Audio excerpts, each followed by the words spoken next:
Hello everybody, this is Prem Kumar here. I'm going to speak to you on a topic called spiritual power. Kill the Buddha to be a Buddha. I'm sure we all know the symbolic meaning of this sentence. We simply need to kill the images or ideas that we have any personality, since they all lead towards identification. The moment we identify inwardly or outwardly with someone, we exist in an illusory world. It then becomes surrounded with desires, attachments, sentiments, and ego. Spiritual practices demand that we throw out all identification from the mind. Only then are we able to be one with nature and the spirit. It is the mind, depending on its belief, which separates your spirit from mind, making it believe the ego self of me and mine, and being in this or that condition.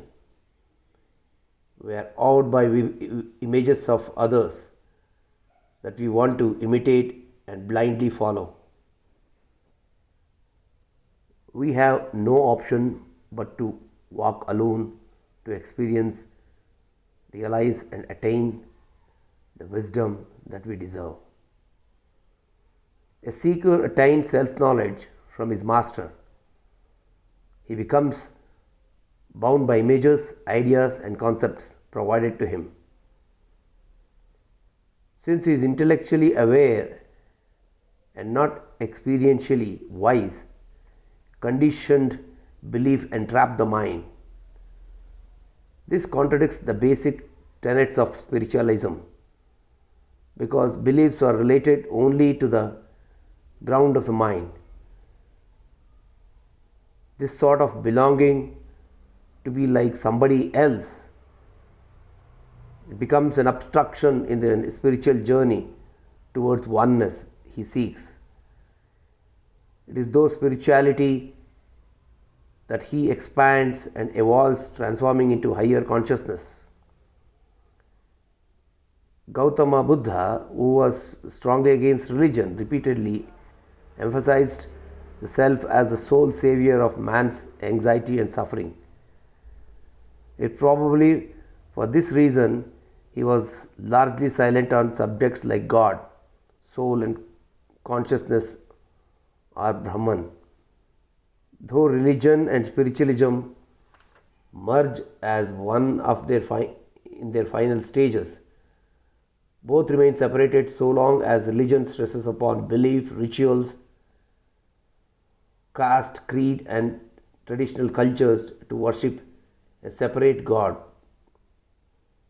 Truth, love, and God are experiential. You cannot seek them in words or language from any sect, organization, religion, or spiritualism. You may learn theoretically and understand, but there is nothing to attain, because fulfillment is only in experiential realization. These are inner experiences of one's own mind.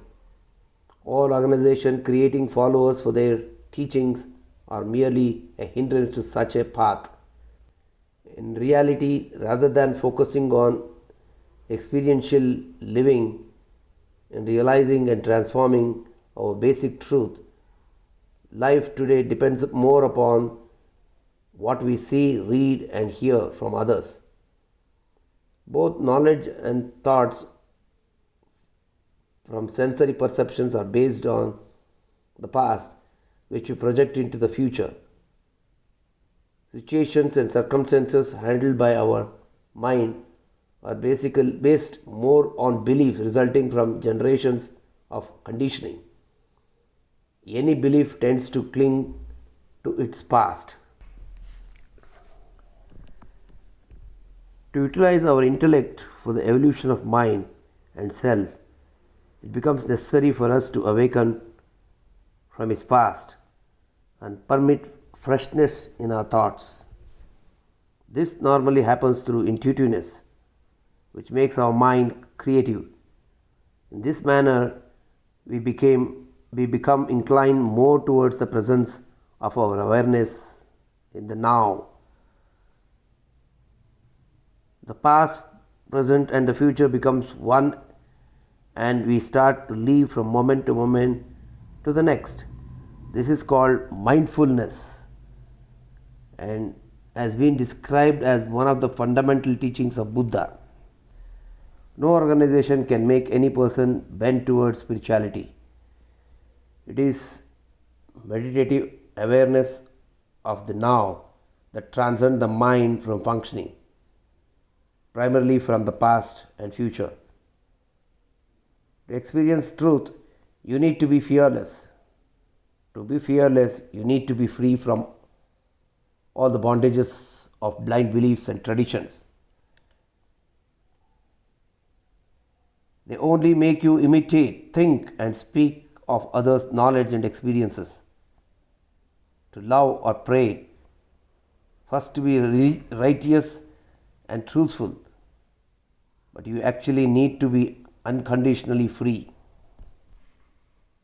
Do not think I am against religion, but in my understanding, religion should encompass all humanity in truthfulness, humility, compassion, and unconditional love for all as one. Be religious since you need to follow a certain path for the sake of discipline and the community in which you live, but do not blindly follow the fables and rituals of religion. Religion, in fact, has three aspects: rituals, cultural, and spiritual, within which spirituality in its true sense and is rarely practiced. All religions, in theory, declare that God is one, omnipresent, omniscient, and omnipotent. However, in actual practice, each preaches their own God is superior to others. What we notice that despite religion and spiritualism, it is morality and goodness that continue to be the benchmark for how humane one is. Therefore, it is all of us living in righteousness, compassion, positivity, and morality that will illuminate life and society. No philosophy, spiritual, religious, or scientific, can deny significance of the interconnectedness in collective association with oneness. Even if we try to change our lifestyle of separation, we all are interrelated and interconnected as one force and field. We may exist in different forms of body, mind, and spirit, but are subsumed within that one absolute ingredient that we refer to as energy and comprises the totality of our universe. Religion and technology and secularism have not been able to fulfill this need. They have only created further separation, destroying our basic connect for the sake of selfish needs. Spirituality is the only medium left for us to fill the void. We desperately need to learn how to live by its methods in togetherness and harmony. This can be made possible only through collective common sense and inner truth. Kill blind belief to awaken Buddha within, enlighten the awareness of who and what you are, and exist in the oneness which we belong.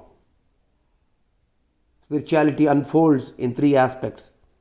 The first is to be aware, making your mind conscious to counter stagnating blind beliefs.